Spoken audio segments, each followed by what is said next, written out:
Okay, so good evening, everyone, and welcome to December's episode of our Dóchas webinar and podcast series. This is our last episode of 2023, and my name is Una, and I'm the project officer at the Irish Support Agency, and I also sit on the Mental Health and Wellbeing Working Group. Before we get started, I would like to acknowledge that I'm hosting this webinar from the lands of the Gadigal people. I also acknowledge the traditional custodians of the various lands on which you're all watching. We pay our respects to elders past, present and emerging. Dóchas will be brought to you on the first Monday of each month, with each session exploring a different aspect of health and well-being. All of our previous episodes can be found on the ISA YouTube and Spotify channel. If you have any questions throughout the conversation, please feel free to pop them into the chat box, but we will also have some time for questions at the end. So tonight we will be exploring money management and boundary setting when it comes to the festive season. As 2023 comes to a close, many of us will be feeling the pinch financially, with the cost of living ever rising. Christmas brings its own set of financial woes, with gift giving, Christmas parties and get-togethers costing more and more each year. With this in mind, tonight we are joined by Jessica Brady, a leading licensed financial advisor in Australia with over 17 years experience in the financial services industry. Jessica makes accessing financial information jargon-free, stigma-free and fun. So good evening, Jessica, and thank you so much for joining us. Thank you, Una. Do you want to tell us a little bit about your journey to how you got to where you are now, your background in terms of financial advising and financial services industry? Of course. Hi, everyone. I have an Australian accent, so if I speak too quickly, please put it in the chat and say go slow, because I am a million miles an hour. And I said to Una when she reached out to me, the surname is quite misleading. It's my stepfather's surname, which is Irish. So I hope that you will all forgive me up front. I too come to you tonight from Gadigal land. And I need to say that because I am a licensed and qualified financial advisor, all the things that we talk about tonight is general advice only. So Una, I started my career in corporate. So I worked for CBA and then I worked for Macquarie Bank and then Zurich, which is a global insurer. And what I noticed throughout my, over a decade in the sort of corporate world was that the financial advisors who were my clients were large, older, lovely, kind, mostly wealthy white men who were giving financial advice to people who looked and felt like them. And so for me as a young female in the industry, I was like, okay, well, what about the rest of us? And so that sort of led me on a journey where in 2017, I stepped out of corporate and I co-founded a financial advice business that really is trying to serve 25 to 45-year-olds. You know, it's wonderful if you can make it to later in life and you've got money to go and see a financial advisor. But I feel like if you don't understand the foundations around how to be good with money, then your chances of actually getting there are so slim. And so, you know, starting the business was a roller coaster, let me tell you, but it was phenomenally successful, so successful that I got really frustrated because I was turning away about 50% of the people that were waiting sometimes months to have an appointment with me. And, you know, I was going to bed at night and I was like, God, I started this business to help people and I feel like I'm not helping enough people. And so I actually made a big, brave call in 2022 to sell out of that business, go on a bit of an eat, pray, love adventure last year. And then earlier this year, I launched an online financial literacy program called The Greenhouse. Basically what I was trying to do, Una, is all the things that I was teaching people in a one-on-one setting, how do I make it scalable and affordable and film it? So that's what I did. And so, yeah, I'm really passionate about making money less scary because there's so much emotion that sits behind money. And people feel so overwhelmed. And I don't think it needs to be like that. Money is an enabler and you're going to interact with it forever. So the more you can learn about it, the better. Yeah. And I think now more than ever when, you know, in the current climate, when things are so difficult and money is so tight, this is when we need to integrate this knowledge, you know, and to upskill in terms of our financial literacy. So thank you so much for being with us tonight and sharing some of your knowledge with us. So I suppose why we wanted to do this episode is because a lot of the times when people know that Christmas is approaching, they can feel a little bit of anxiety, especially if they've got a family, and they know that there's going to be social occasions coming up and there's gift giving in terms of, you know, our budget, and we know that we're going to be spending a little bit more money. So we wanted to kind of prepare people now, such that they can go into the festive season with a little less anxiety than they might be feeling. So from your perspective, what is it about the festive season that sort of compels us to reach into our pockets and spend more money than we probably should? What's happening there? Yeah.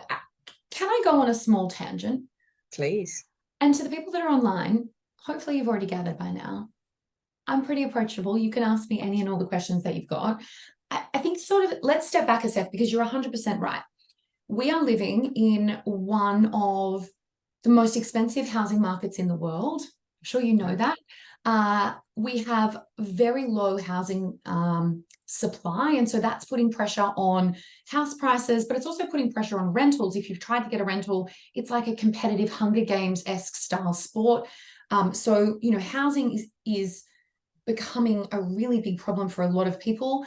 Throw in the fact that, you know, the cost to just live in a day-to-day sense is, you know, one of the highest in the last several decades, certainly in my lifetime. And so we have all of these really big competing pressures that are effectively eating away at our take-home pay. And so if you've felt like you've been, you know, going around in circles, A, you're not alone, but B, it's probably not going away next year. And I know that that's not what you want to hear, but we've got to be ready for it. And we want to be, you know, taking action and not just throwing our hands up in the air and going, well, everything's crazy and there's nothing that I can do about it. Whilst there are definitely headwinds that I can't fix the cost of living crisis. Goodness me, I wish I could. We've got to think about, okay, well, what can we do? What is it within my control? And what is it going to take? And am I okay with that? And what trade-offs does that mean? So that sort of leads itself nicely into the real question that you asked me around, well, why do we think we need to spend a lot? And how do we overcome that from a practical sense?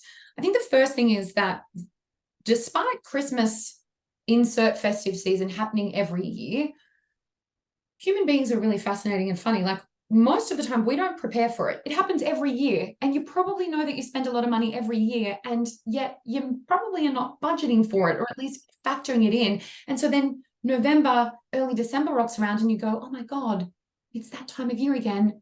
We don't have any money. We forgot to do the thing. So Christmas, as far as I'm aware, isn't going anywhere, and it will continue to probably be on the 25th of December. And so be realistic and practical about, like, well, what do we do so that we're not like this next year? And even if it's tiny little amounts of money that you can put away so that you're not feeling the pinch, I think from a long-term perspective, that's really important. Set it up as an automation.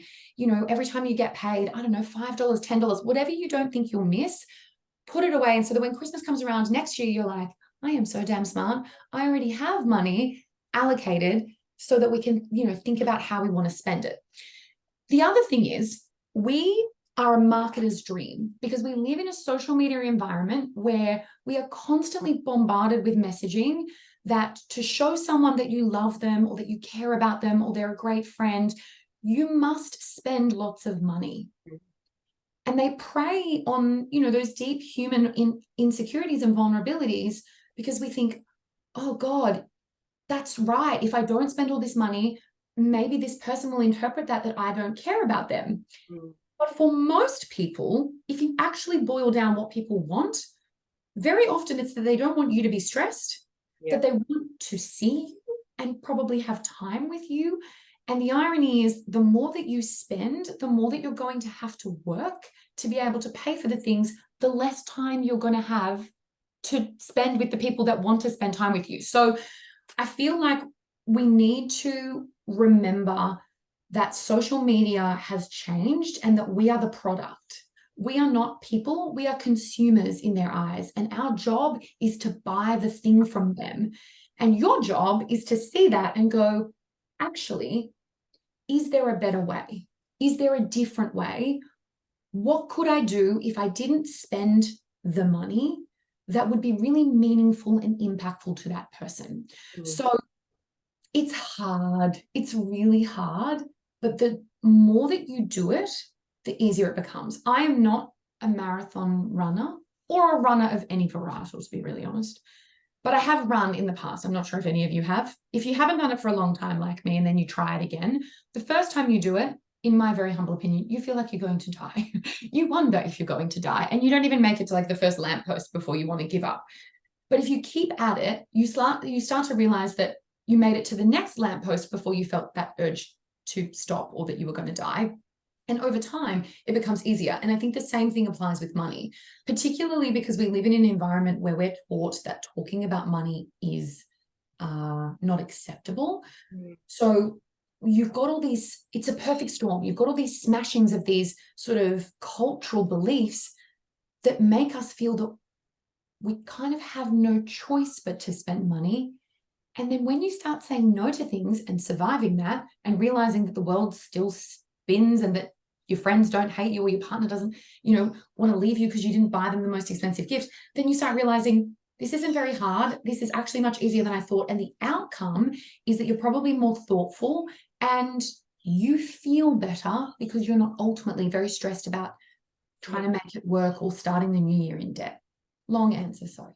Yeah, it sounds like there's a level of honesty that needs to be given to yourself and also then to the people around you. So being honest with yourself about, maybe your lifestyle has had to change significantly over the past 18 months and being okay with that. And then also sharing that with our friends and family, but that conversation in itself might cause someone to feel maybe a bit of shame. They might be a bit embarrassed about the fact that their financial circumstances have changed considerably, even though we're all going through it and the cost of living is affecting, a vast majority of us. Yeah. It can still feel quite hard to admit that you mightn't be surviving financially as well as other people might be. So do you have any guidance as to how we might navigate that conversation with other people, especially people that we trust? I'm talking about, people within, our close circle. How could we have a conversation that doesn't leave us feeling like we want to run and hide? Don't run and hide. I don't think there's been a better time to talk about money. Because as you say, this is not an issue that is affecting one small pocket of the community and it's quite isolated. This is something that is affecting most families, and there is this collective sort of frustration. And so what you'll probably find is that if you've never had a money conversation before because you felt uncomfortable about it, and perhaps your friends did too, the moment that you start that conversation, it's like you've ripped this sort of metaphorical band-aid off, because everyone is politely waiting for someone to agitate. Everyone's feeling it, but more often than not, no one is brave enough to say it. I mean, my poor friends, I think that they're like, would you stop making every catch up about money? But what I know is that you can't wait to have everything figured out before you do it. I would strongly suggest to you that, don't feel like you need to have all the money answers. Be brave and be vulnerable and be like, hey, like, we're having a tough time, or like, I didn't get a pay rise in line with inflation, and now my budget is, or how I'm spending money is totally needing like revolutionizing. How are you navigating this? How are you feeling it? Am I alone here? I don't think we need to like pontificate to people. I think that just simply starting a conversation, you will find that everyone feels the same. And what is mind-boggling to me as a financial advisor is that we are all interacting with money on the daily. 9 in 10 people, 9 in 10 women say that they feel uncomfortable talking about money, even with their closest friends. Yeah. I did some research earlier this year that showed that money is the leading source of relationship breakdowns, and we are still not comfortable talking about it. And so I think the message to you is, you need to get comfortable. And Yeah. the only way to do that is to fumble and to try. And you're probably going to be quite surprised when you start to do it, to unpick and learn what your friends or community think as well. But waiting for the perfect time or perfect construct or whatever has held you back before is not serving you, and it's probably not serving your goals. And so I kind of feel like in this environment, you got nothing to lose by having this conversation. Mm-hmm. Mm-hmm. Absolutely. And I suppose with the festive season coming up, there might be, look, a lot of invitations flying around, parties, gatherings. If they're no longer within our budget, how can we let people know that and maybe offer an alternative to what they're putting forward? So there's a couple of steps here. First and foremost, you need to think about what is very important to you in your life. It's a big non-Christmas related question, but what it comes down to is a value set. We all have them. There's no right or wrong. It's not what your parents or community tell you you need to value. It's inherently, what do you care about and what makes you the most joyful? And you will know sometimes when things are not in your value set because it feels really uncomfortable. And so we need to use those as guiding lights for how to spend our money and our time, because time is our most precious asset. Once it's gone, you can never get it back. And so what I find really interesting is that a lot of people spend more time planning the festive season and all of the craziness that we've got to sort of magically squash in a month than we actually do planning, like, what do you want to do with your life? Yeah. And so figuring that out makes curating the festive season significantly easier. Because if you've figured out that security is really important to you, or independence is really important to you, and you're blowing all of your money on stuff that is not making you feel secure or giving you a sense of independence, then you need to really and drastically change how you're spending your money. What I find a lot, particularly over the festive season, hello extroverts, is those of us that like connection, we actually forget that you can get connection in loads of different ways and it doesn't need to cost the earth. So once you figured out what you enjoy and what you get value from, start curating your life accordingly, and your budget and your time and your festive season plans. Now, given where we're at in the time of year, you need to probably have a budget or an allocation set for what you want to spend over this period, and break it up between all of the things that you've got to do. And don't forget the little things which people tend to do. So like events, gifts, food, transport, if you want to wear party clothes, I don't know, whatever you want to do, figure out what it's all going to cost and allocate the money accordingly. And then you can really step back and go, how am I going to gamify this to make it work? And if your friends want to go and do something that does not fit your budget, that is totally fine. Yeah. Put on them. Yeah. Your job is to say to them, I love you and I hope that you have the bloody bestest time at this thing. Right now, I'm really trying to blah, blah, blah, save for this, build my emergency fund, be able to go back to Ireland and see family, whatever it is. So I can't make the event and I'm really sorry.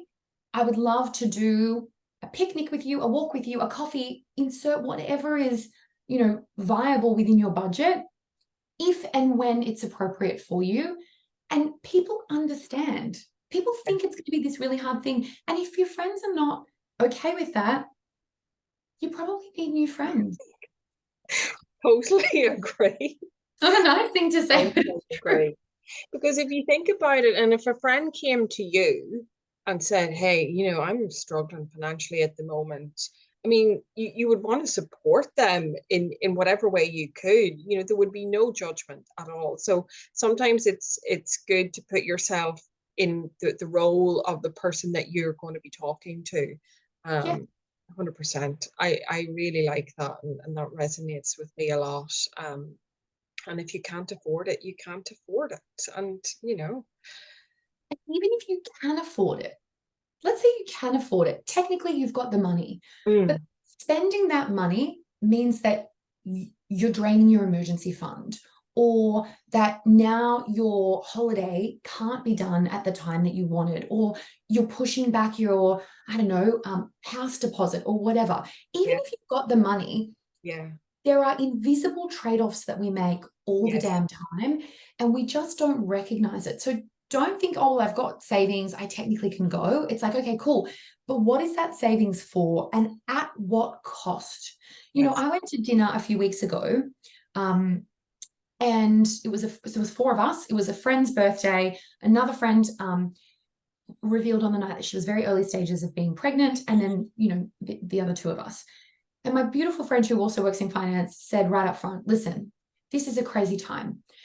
We need to have a talk about how we're going to do this, how we're going to split the bill. And so my friend and I had already agreed that our friend, who was the birthday gal, we would split as her gift. That would be our present to her. And so when we then found out that our friend was with child, we said, great, we've already decided we're paying for her dinner. You are not paying for any of our drinks. We are not on board with you sitting there drinking water whilst we have whatever. And she was like, oh, no. And we said to her, no, we're not asking. We're telling. You are not absolutely doing that. These are wild times. You are about to have a child. The last thing you need to do is pay for us to have alcohol. And you could see the look of relief in his face.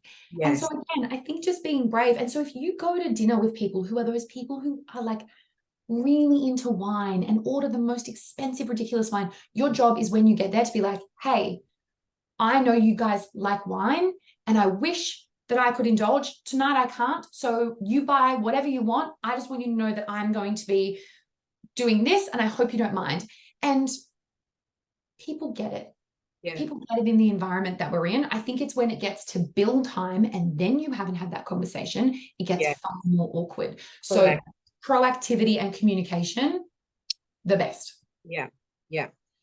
I think sometimes, like, I love that strategy of going in straight off the bat and sort of laying the land. But I think sometimes in social situations, you know, we do have this kind of built-in sort of little, oh, I should. And sometimes that voice wins, you know, and the reasonable part of us doesn't get a chance or doesn't get a look in. But I think so. I think it'll take a bit of work to integrate that and to be confident and to, as you say, I think if you're constantly aligning your decisions with your values, then you know you're on the right track.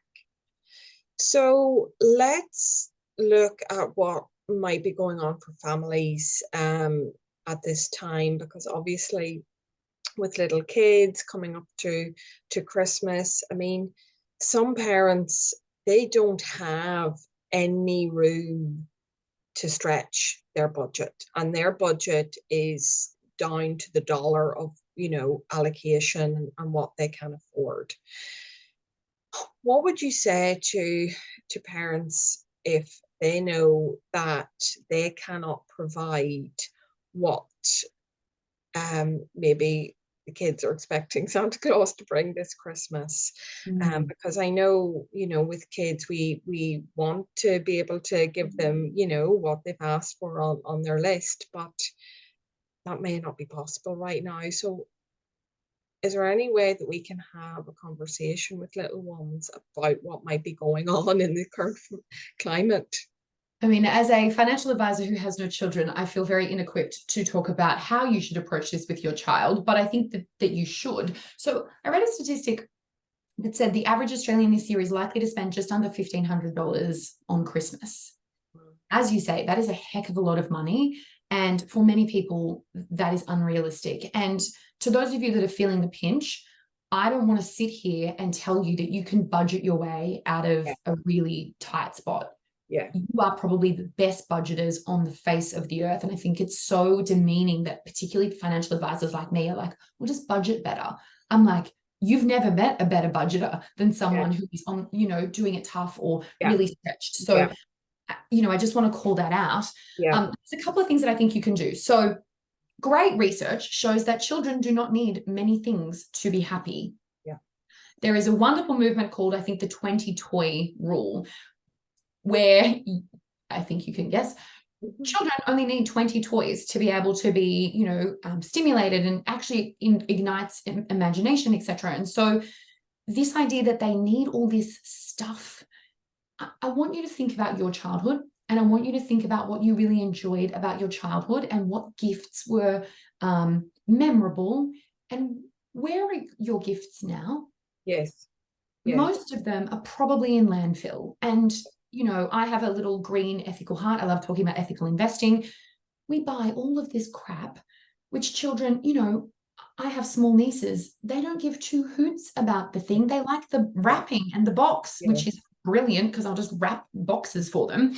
So I think we have to reframe that they don't need all this stuff. I also heard, and I think this is really important if you do have young children and to spread to your parenting groups, that it's really nice when you have a lot of money for Santa to bring the expensive gifts, but it does make it uncomfortable in years that you can't provide those gifts, or for families that can't do that. And then it's like, well, how come Santa brought this child a really beautiful, expensive gift, and how come I didn't get that? So if, that's relevant to you, maybe for future years, if you are thinking about buying your child a really big gift, maybe Santa is not the person who gives that gift. Maybe Santa is the person that gives the sort of more inexpensive gifts. So I think if I go back to sort of my childhood, and that's really all I can speak to, the gifts that I valued the most were ones that were the most personal to me. I had two parents that worked full time. My mum was insane and had 3 children, worked full time and did a master's degree. How? I actually genuinely do not know. And you know what I really loved? Time, one-on-one time with my mum. And so I think if Santa had bought me an experience where mum and I could go out to the beach for a day and I got an ice cream or whatever, but Santa gifted me a whole day with my mum, I think very genuinely, she didn't, but let's just pretend that she did, that would have meant the world to me, as opposed to goodness knows what I got because I don't remember it. So I think it's an opportunity to get creative. I think it's an opportunity to tell children that they have the ability to maybe get one big gift this year, or maybe this year we're going to do something a little bit different and we're going to ask Santa to not only help you, but also give something to another child that's in need. And so, really explaining that, because money beliefs are built in childhood era. We all have money beliefs from our childhood. Typically age 7 to 10 is when we build those belief systems. That we can use money to make money. And I think that that's a cool exercise. So maybe Santa gifts $5 in a savings account or whatever is achievable for you. And that you can explain to them, if you keep this money in here, you're going to make more money. And then, what I've seen from little people is their eyes light up. My nieces don't ever get gifts from me. They've never received a gift from me. Auntie from hell. I invest on their behalf.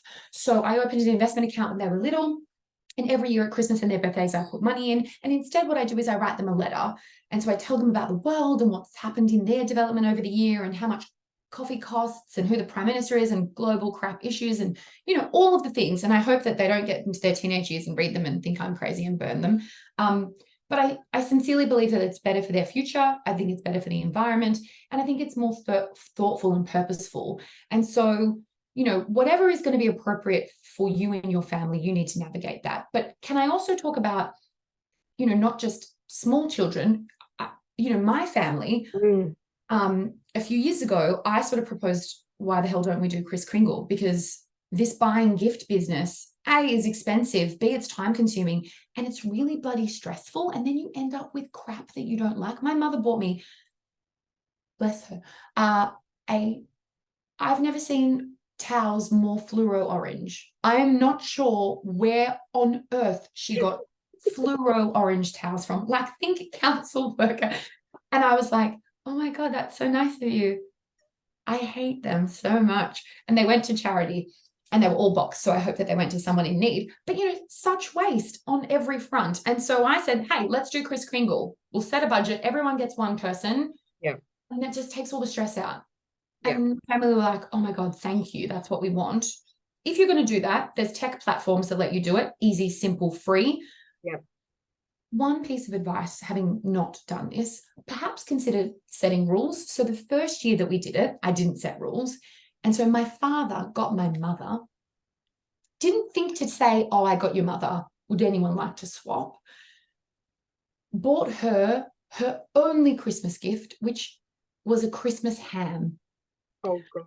So, which he thought was tremendous because it gets used. So maybe set some rules based on your family. We've learned the hard way not to allow. So mum can't get dad, my brother can't get his partner, etc., because they can do their own thing, and not to have perishable food items that are shareable on Christmas Day. So like, I don't think your family would probably need those rules because they probably use common sense. But alas, my family did. This year, we're taking it to the next level. We're not doing, I think we set $150 budget last year. We're doing a $20 budget, one gift, and we're playing the game where you can swap. I think it's called Bad Santa. Yes. Okay. $20 Christmas. Nice. Yeah.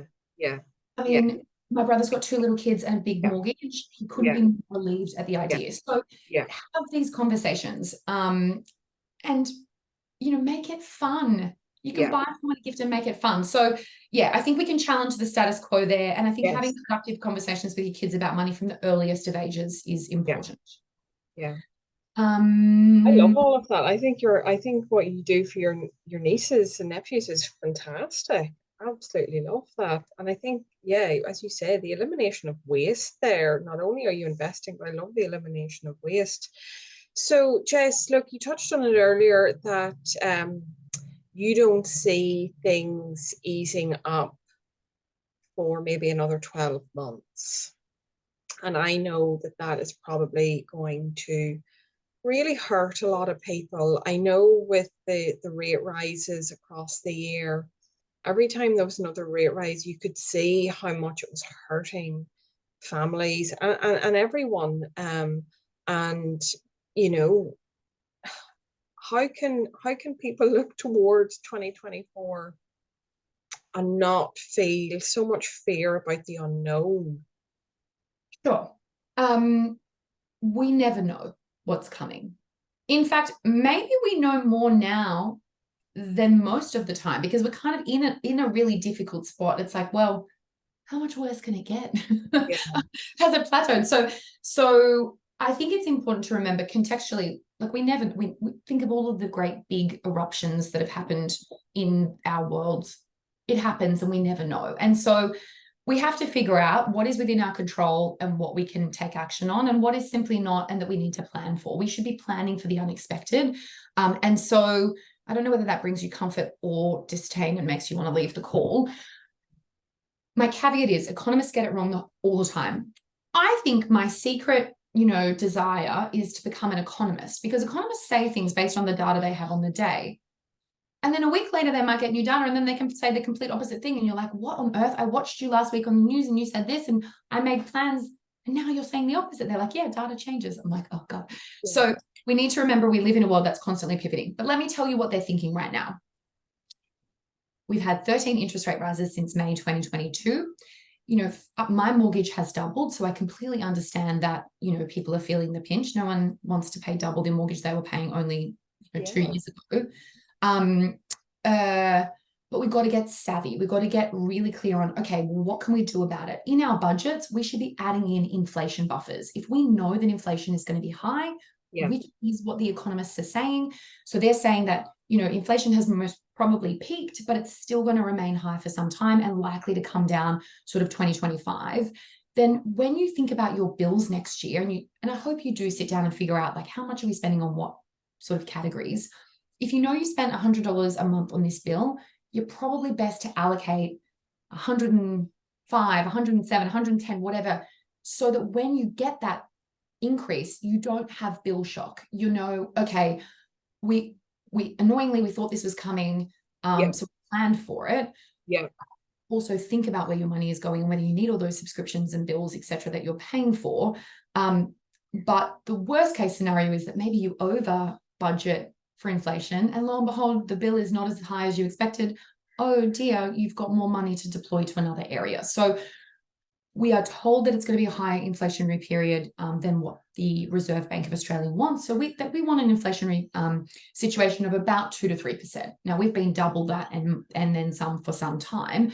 So they keep lifting interest rates to try to, it's actually really scary. It's like they're controlling us, because they're like, okay, well, we'll just, what they're trying to do is cool the market. So they're trying to make it more painful, which they have successfully done, in my very humble opinion, particularly for working families and young people. But we've got a really complex issue where a lot of older people in Australia are not experiencing this because they live mortgage free and they got cash. Absolutely. So they're spending a lot. So it's a tricky situation. So your job is to not get overwhelmed and burdened by the things that you cannot control. Your job is to understand that there are always going to be macroeconomic conditions and headwinds, thinking about them ahead of time, considering what am I going to do, and then putting mechanisms in place to do the thing is very, very important. Winging it was possible in the past. You know, there are plenty of people who are quite middle class, upper middle class, from luck. They had no financial strategy. They didn't budget well. They probably spent money on whatever they wanted, and they did okay. Annoyingly, that is not the environment anymore. And so if you've winged it for a long time and you expect that you can just wing it moving forward, you are probably going to find yourself here in 12 months feeling the same. Yeah. I think that's very true. Very true. So in terms of financial sort of upskilling ourselves, what are some of the things that we can start to do? And you know, talk to me as if I have very limited financial knowledge myself. Yeah, I mean, most people do have very limited. I don't know what it's like in Ireland, but in Australia, we don't teach a damn thing. Oh no, it's even worse in Ireland. It's honestly even worse. We didn't have any money conversations, and I'm not talking about just at home, in school. It just never happened. So when we're the same. Yeah, it's so awful. But so when I came over to Australia 12 years ago, I didn't have a clue of what, you know, I was doing, and lived, you know, for a number of years very sort of financially loosely, and didn't have any goals in place, didn't know what was going on with super, was paying a different rate of tax at one point, and it was just all over the place. So yes, very poor financial training or education given in Ireland too. it baffles me that we learn the most obscure things in schooling. Yes. This is not a criticism to teachers. They don't set the curriculum, and frankly, they're not trained to do it. But, you know, I vividly remember learning Egyptian numerals in maths and Pythagoras's theorem. And I don't know about any of you, but they have been wildly unhelpful in my adult life. Yeah. I think the closest thing that I got was learning how to write a check. And I have written 2 checks in my whole life. So you know, often people feel like they've missed this fictitious bus. They've missed the boat or bus or whatever it is. No, it never existed. There wasn't one. So where do you start? The most important thing, I believe, because it's wonderful to turn up to a call like this and to, you know, have some things said at you and you know, digest it and go, that was interesting. But if you don't do anything, nothing changes ever. Yeah.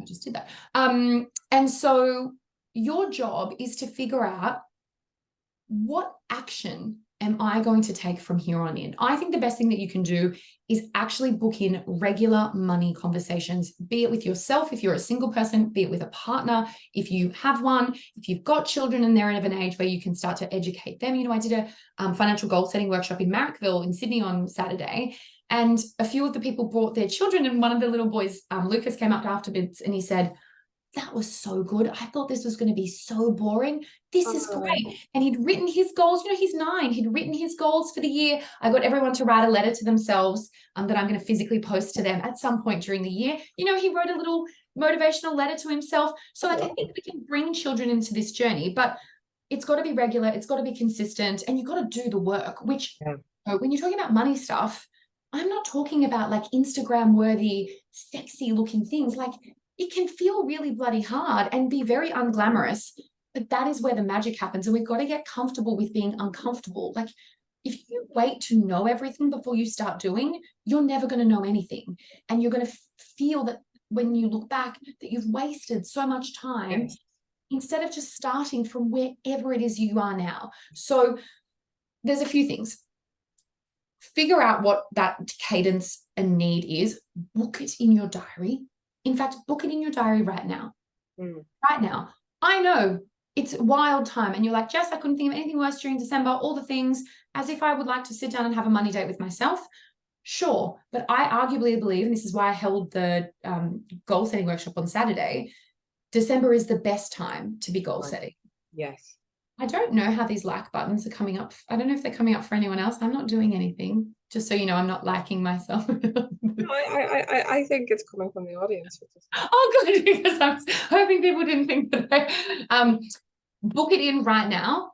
December is the best time to get goal setting. What do you want to have done in 12 months' time from today? What do you want to look back on and go, yes, I did this? Figure that out. Figure out what drives you.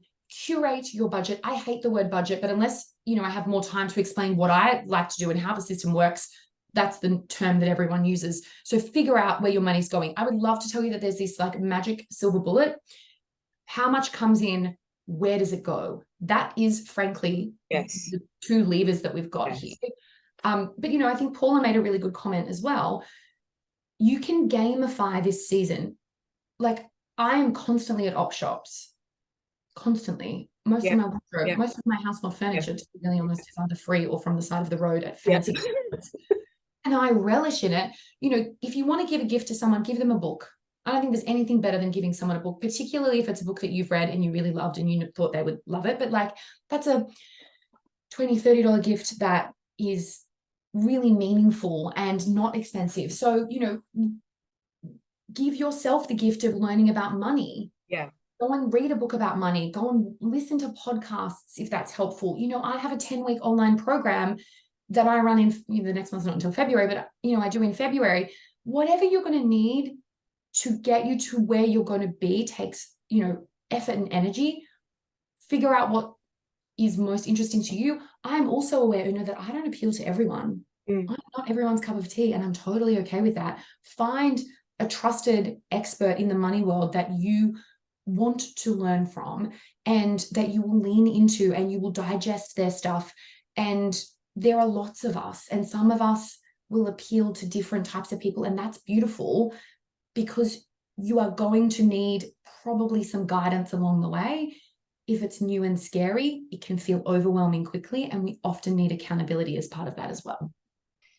And Jess, what if someone is feeling like they're not kind of starting from ground level, they're kind of, you know, drowning in debt, or they feel that, you know, no amount of money education is going to help them get out of this debt? And, you know, I imagine that can be a really, really scary place to be. And so maybe they just feel afraid to kind of face into the uphill journey that they're facing. It's the first 4 weeks of my program are this, because it's a long, hard, there's big psychological work that you need to do. Okay. But I'm going to give you maybe some tips, some little highlight reels. I've been in bad debt. Okay. It feels awful. You feel like you're going around in circles. I did some really silly things in my early 20s. Actually, let me share with you just how silly. Got myself into quite a bit of credit card debt, trying to keep up. I didn't come from money. I was working in this investment bank with all of these very affluent, privileged people who came from really privileged worlds. And I sort of thought I needed to spend all this money to look away, to fit in. I paid off my credit card and then celebrated paying off my credit card by buying a pair of Chanel earrings on my credit card. So I come to you not from just someone who is an expert in this, but as someone who has made the silly mistakes. I think that's a good point to make. Like, everyone makes money mistakes. All those people that you know that you're looking at, you're like, they are wildly successful. They probably are, but I assure you with 100% conviction that they have made money mistakes as well. So when you're in debt, what we want to figure out is it good debt or bad debt? Good debt is against an asset that grows or something that provides us an income. Bad debt against something that does not provide us with any income and reduces in value. If you're in bad debt, I want you to figure out, how did you get here? Why did you get here? Which was a tough you know, you hold the mirror to yourself and you go into corners of your world that you have to really like sit with. It doesn't feel good. And for other people, it's circumstances, like their health happened or someone got sick and they, you know, had to spend a lot of money, whatever it is. Be honest and vulnerable with yourself about why you got here and why you don't want to be here anymore. Annoyingly, our brains are far more motivated by fear than by pleasure. So I want you, if you're in this sort of pain point, to think about what life would feel like if you never changed and how awful and frankly shit it would be. And for most people's brains, when I say to them, is that what you want? Is that the life that you want? People are like, oh, hell no. Yeah. And then it's like, well, are you ready to move forward? Are you ready to take drastic action? Yeah. And if the answer is no, cool, you'll just stay there. But if the answer is like a giant hell yes, then what you're going to need to figure out is some practical stuff around like, what are you spending, etc. But also, like, if you can, cut up the credit card, take the Apple Pay off your phone or off your watch if that's when you know you spend a lot. Take cash out at an ATM and use money. We know from research that spending physical cash, handing over physical cash causes pain inside our body. So, you know, put whatever mechanisms you need to put in place to work for you. Always try to put 24 hours between you and a purchase. The thing is not going anywhere. Come back to it. And if you miss the sale, fine, wait till the next one. You know, like you've got to take some practical steps from a habit perspective to drive the change you're looking for. And I also think at this time of year, well, in a few weeks, we decide that we're going to become this hugely evolved new being, and we're never going to have any of those bad habits that we had before. And on January 1, we get up at 5 a.m. because we're great and we go for a walk on the beach because that's our new thing. And by January 10, we don't give a shit about that anymore and we're back to our old selves. The best thing you can do is to start with just one thing. Yeah. And then build it over time. Don't try to fix everything at once. You will overwhelm yourself. You will feel like you failed and you will give up. Your brain will literally give up on you. We want what I call Goldilocks goals. And so figuring out the path to that is important in December, but not trying to fire everything off at once is important. Yeah. Did I answer your question? Yes, you did. And I guess it's a message of hope for people that, you know, no matter how bad you think it is, that there is a way out of this, you know. And I'm sure that maybe there might be some links on the Money Smart website to, you know, for people who are looking for a bit of extra kind of support through that journey, whether that be financial counseling or, you know, things like that. That people can access.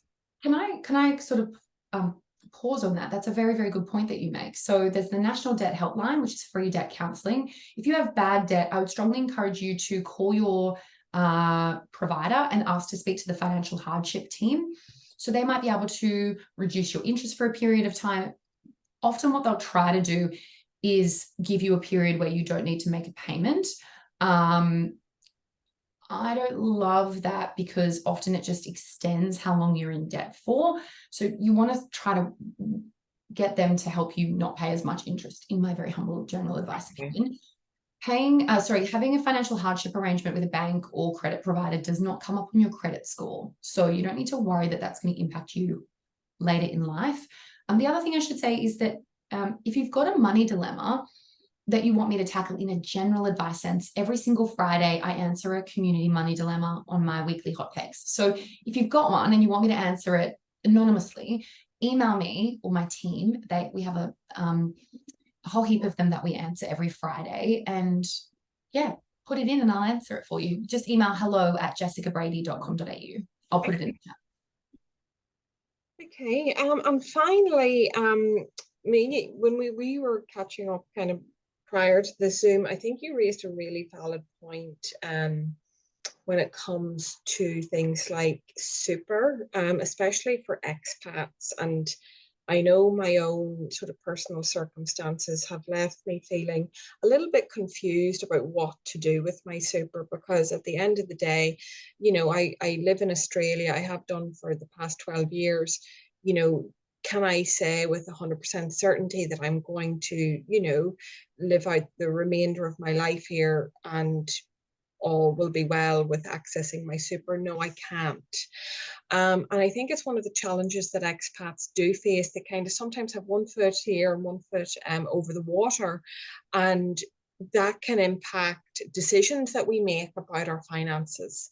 So in your sort of experience, is there any way to navigate that feeling of just not really being sure? I don't think there's a way to navigate that feeling, because that is a very common one. I think instead acknowledging it and deciding that if you don't have concrete plans to move back, then for the time being, your Australian superannuation is your retirement strategy. And of course, I don't know everyone's circumstances, so that might be applicable to some and not others. But what I have seen, I've given advice to hundreds of younger people, is because there's this uncertainty, there's then this like overwhelm and apathy. So then they're like totally disinterested, and they end up getting left behind. And so if you don't have concrete plans to move home, you kind of got to go into it at the moment like, well, I'm here, and until I know otherwise, I've got to do this, and I've got to care about it, and I've just got to work off the basis that this is my retirement fund. And if my situation changes, I navigate that at this time. I think it's wild that we have a global retirement system that does not play nicely with each other.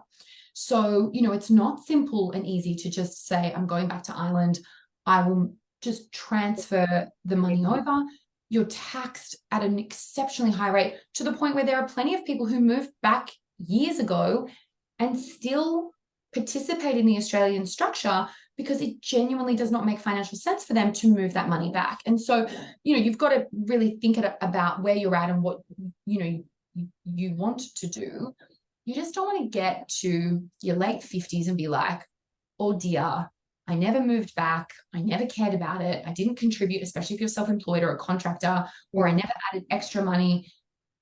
And now I'm in a really difficult place, because if you leave it that late, it's extremely hard to rectify because of the compounding impact of investing. Yes, yeah. I really like that, and I think it helps people. Well, it's helped me kind of focus my mind a little bit about what maybe I need to do starting from tomorrow. So look, thank you so much. I know we've covered a lot tonight, and we're only at the sort of the tip of delving into our financial knowledge, but wondering if anyone has any questions that they'd like to ask Jessica. This is a great opportunity. If you have any burning finance questions that you can have answered, please feel free to pop them into the chat, or you can switch your mic on. And while we're waiting, Jessica, what would you say then for those who are listening? What is like the one thing that you would like people to leave this webinar knowing or feeling? You can get better at managing your money. Okay, yeah. No, I don't care where you're at now. I don't care what income you have. I don't care what your net wealth position is. I need you to believe that you can change behaviors, you can improve belief systems, you can improve your budgeting, you can earn more money, you can save, maybe for the very first time, you can get out of debt. I had a client come to me years ago who was in IT, very good income. For over 10 years, she had over $100,000 of credit card debt. And she said to me, Jess, I don't believe I'm ever going to get out of this debt. And actually in winter of this year, I, had a celebration drink with her, because for the first time in her adult life, she was debt free. And so I want you to know that it's not easy, but if it's worth it, you can do it. And so we tell ourselves that we're either good or bad with money. We either get it or we don't, or that investing's too hard, or I'm never going to understand it, or there's no point because I don't know if I'm moving home. That is simply not true. We are all capable of making better decisions every day. We're all capable of learning and growing. And so if I only can tell you one thing, is that you can get better with money.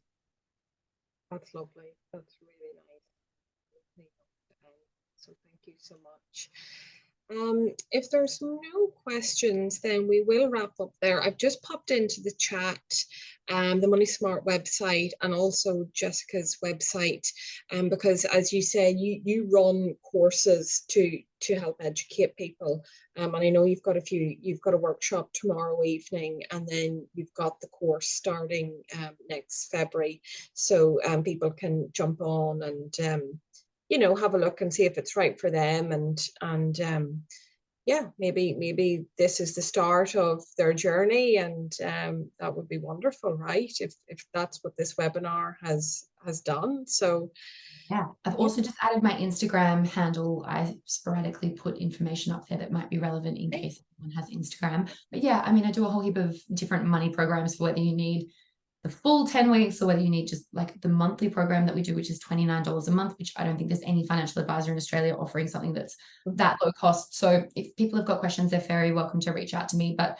I know it's a tough time. I think it's time for us to get creative. It's time for us to be really considered around how can we still have a great Christmas and festive season and not start the new year with a debt hangover. You can do it.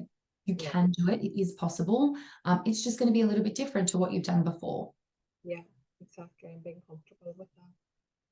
Well, look, Jess, you have given us all so much to think about. So thank you so much. But a real sense of positivity in this, and I think it's been really beneficial and useful for everyone. So thank you all so much for tuning in as well, and I hope you have all got something from it, what you came here looking for. So I will wish you all good evening. Thank you. Thanks, everyone. Thanks for having me.